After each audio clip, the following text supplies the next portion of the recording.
এই চন্দ্র সূর্য গ্রহ তারা পাহাড় পর্বত নদী নালা হলো কার ইশারায়, বলো এ জগৎ উজালা। আলহামদুলিল্লাহি রাব্বিল আলামিন ওয়াসসালাতু ওয়াসসালামু আলা সাইয়্যিদিল আমবিয়াই ওয়াল মুরসালিন, আম্মা বা'দ, ফাআউযু বিল্লাহি মিনাশ শাইতানির রাজিম। বিসমিল্লাহির রহমানির রহিম। আসসালাতু ওয়াসসালামু আলাইকা ইয়া রাসূলুল্লাহ ওয়া আলা আলিকা ওয়া আসহাবিকা ইয়া হাবিবাল্লাহ। আসসালাতু ওয়াসসালামু আলাইকা ইয়া নবিয়াল্লাহ ওয়া আলা আলিকা ওয়া আসহাবিকা ইয়া নূরাল্লাহ। মাদানী চ্যানেলের দর্শকবৃন্দ এবং ছোট্ট বন্ধুরা, বিস্ময়কর পৃথিবী প্রোগ্রামে আপনাদের সবাইকে জানাই খোশ আমদেদ। দর্শকবৃন্দ, প্রোগ্রাম শুরু করার পূর্বে আসুন দরুদ শরীফের অসাধারণ একটি ফজিলত শ্রবণ করি। ফরমানে মুস্তাফা সাল্লাল্লাহু তাআলা আলাইহি ওয়াসাল্লাম হচ্ছে, যে আমার উপর একবার দরুদ শরীফ পাঠ করে আল্লাহ পাক তার উপর 10টি রহমত নাযিল করেন। সুবহানাল্লাহ। একবার দরুদ শরীফ পড়ার কত ফজিলত! আমি প্রতিটি প্রোগ্রামে আপনাদেরকে এই ফজিলত শুনিয়ে থাকি এবং এটি বলে থাকি। আজও আপনাদেরকে বলবো, প্রতিদিন 300 অথবা 300 এর অধিক দরুদ শরীফ অবশ্যই পড়ুন। চলুন উচ্চ আওয়াজে একবার দরুদ শরীফ পড়ে নেই। সাল্লু আলাল হাবিব সাল্লাল্লাহু তাআলা আলা মুহাম্মদ ওয়া আলা আলিহি ওয়া সাহবিহি ওয়া বারিক ওয়া সাল্লিম। দর্শক, আমাদের উপর আল্লাহ পাকের অনেক বড় ইহসান রয়েছে। তিনি আমাদের ইসলামের মতো মহান এক ধর্ম দান করেছেন। ইসলাম ধর্মের বিশেষত্বের উপর যদি আলোচনা করা হয় তাহলে আমাদের আয়ু শেষ হয়ে যাবে, কিন্তু আমরা যথাযথভাবে তার হক আদায় করতে পারবো না, তার বিশেষত্ব বর্ণনা করতে পারবো না। ইসলামের এই সকল বিশেষত্বের মাঝে একটি বিশেষত্ব হলো জ্ঞান, অর্থাৎ নলেজ। ইসলাম তার বিশ্বাসীদের জন্য জ্ঞান অর্জন করাকে ফরজ করে দিয়েছে। ইসলামে জ্ঞানের গুরুত্বের বিষয়টি এই কথা দ্বারাও বোঝা যায়, নবী করিম সাল্লাল্লাহু আলাইহি ওয়াসাল্লামের উপর সর্বপ্রথম যে ওহী নাজিল হয়েছিল তা ছিল জ্ঞান সম্পর্কে। আল্লাহ পাক কুরআনুল কারীমে ইরশাদ করেন, ইকরা বিসমি রাব্বিকাল্লাযী খলাক, অর্থাৎ পড়ুন আপনার রবের নামে যিনি সৃষ্টি করেছেন। ছোট্ট বন্ধুরা, এটি নবী করিম সাল্লাল্লাহু আলাইহি ওয়াসাল্লামের উপর প্রথম ওহীর সর্বপ্রথম আয়াত। এখন আপনারা হয়তো ভাবছেন যে আমরা আজকে এই প্রোগ্রামে জ্ঞান সম্পর্কে কথা বলবো। এমনটি নয়। তাহলে কি আমরা ওহী সম্পর্কে কথা বলবো? এমনও নয়, বরং আজ আমরা ওই বিষয় নিয়ে কথা বলবো যার সম্পর্ক প্রথম ওহীর সাথে, আর সে বস্তু হলো হেরা গুহা, দ্য কেভ অফ হেরা। জি হ্যাঁ, যেখানে আমার নবী পাক সাল্লাল্লাহু আলাইহি ওয়াসাল্লামের উপর প্রথম ওহী নাজিল হয়েছিল। আজ আমরা ওই গুহা সম্পর্কেই আলোচনা করব। তাহলে চলুন শুরু করি আজকের প্যাকেজ, আর দেখি তার মধ্যে আমাদের জন্য কি কি তথ্য আছে। এই চন্দ্র সূর্য গ্রহ।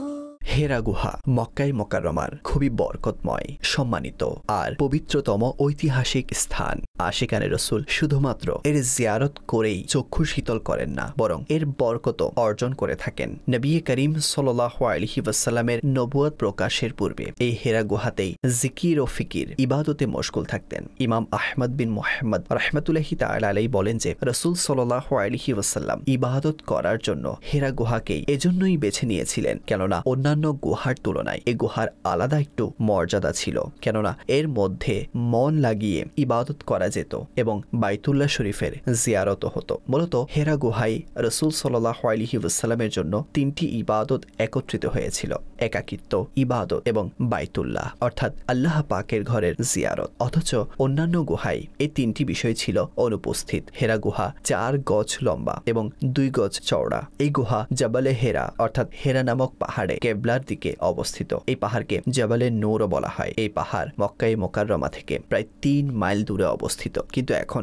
মক্কায়ে মুকাররমা এতটা প্রশস্ত হয়ে গিয়েছে যে এখন জাবালে নূর এর সীমানার মধ্যে চলে এসেছে। হেরা গুহার আরো একটি বৈশিষ্ট্য হচ্ছে, এই গুহায় নবী পাক সাল্লাল্লাহু আলাইহি ওয়াসাল্লামের বক্ষ বিদীর্ণের ঘটনাও ঘটেছিল। হযরত জিবরাইল ও মিকাইল আলাইহিমাস সালাম নবী পাক সাল্লাল্লাহু আলাইহি ওয়াসাল্লামের সিনা মোবারককে বিদীর্ণ করে সেটি ধুয়েছিলেন। অতঃপর বললেন, ইকরা বিসমি রাব্বিকাল্লাযী খলাক।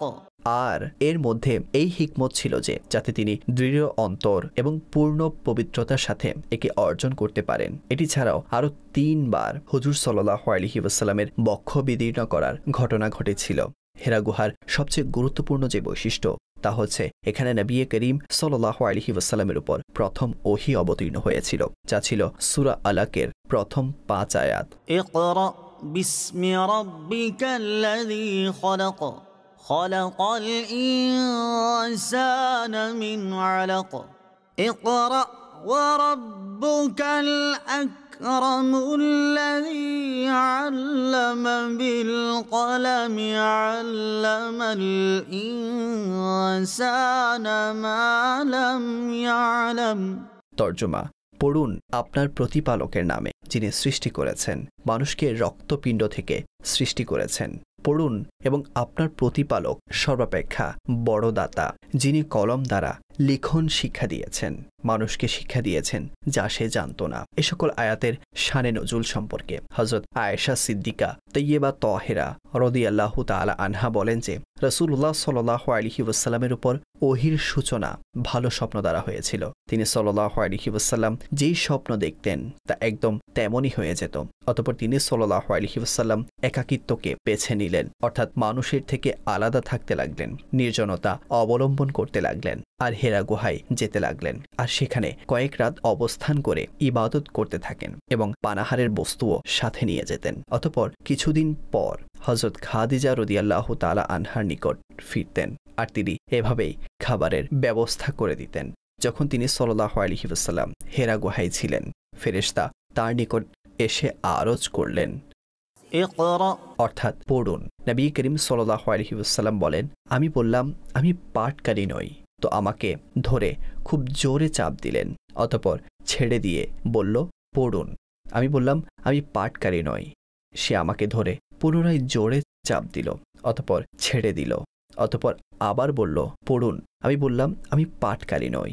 সে আমাকে ধরল এবং তৃতীয়বার চাপ দিল, অতঃপর আমাকে ছেড়ে দিয়ে বলল, ইকরা বিসমি রাব্বিকাল্লাযী খলাক খলাকাল ইনসানা মিন আলাক ইকরা ওয়া রাব্বুকাল আকরামুল্লাযী আল্লামা বিল কলমি আল্লামাল ইনসানা মা লাম ইয়ালাম। আর এভাবে নবী করিম সাল্লাল্লাহু আলাইহি ওয়াসাল্লামের উপর হেরা গুহায় ওহীর প্রারম্ভ হয়েছিল।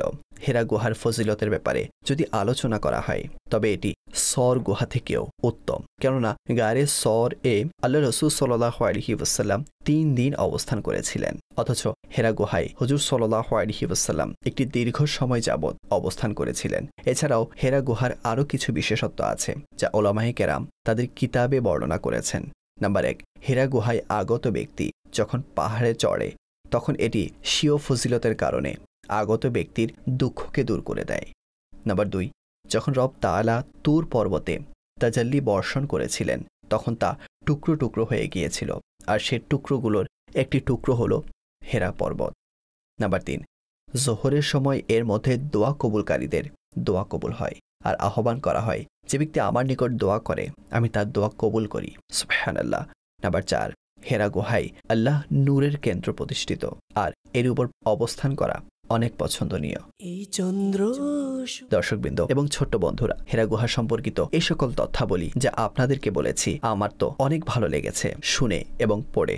আল্লাহ তাআলা আমাদেরকে বারবার এই জায়গায় উপস্থিত হওয়ার তৌফিক দান করুক, আর বাইতুল্লাহ মদিনাতুল মুনাওয়ারা হেরা গুহায় উপস্থিত হওয়া আমাদের ভাগ্যে লিখে দিন, আমিন। এর সাথে সাথেই আমাদের প্রোগ্রামের সময় শেষ হচ্ছে। আপনাদের সাথে দেখা হবে পরবর্তী এপিসোডে। নিজেদের অনেক খেয়াল রাখবেন, আর যদি ইউটিউব চ্যানেলে আমাদের এই প্রোগ্রাম দেখে থাকেন তাহলে ইউটিউব চ্যানেলকেও সাবস্ক্রাইব করুন, আর কমেন্ট বক্সে গিয়ে আপনাদের সাজেশনও দিতে পারেন যে আপনারা কোন কোন টপিক শুনতে চান, কোন টপিকে নেক্সট এপিসোড দেখতে চান। আমরা চেষ্টা করব আপনাদের কোনো টপিককে সিলেক্ট করতে। সবশেষে আল্লাহ পাকের নিকট দোয়া করি তিনি আমাদেরকে বারবার হেরা গুহার জিয়ারত নসিব করুক, আমিন সুম্মা আমিন ইয়া রাব্বাল আলামিন। এই চন্দ্র সূর্য গ্রহ তারা পাহাড় পর্বত নদী নালা হলো কার ইশারায়, বলো এ জগৎ জ্বালা।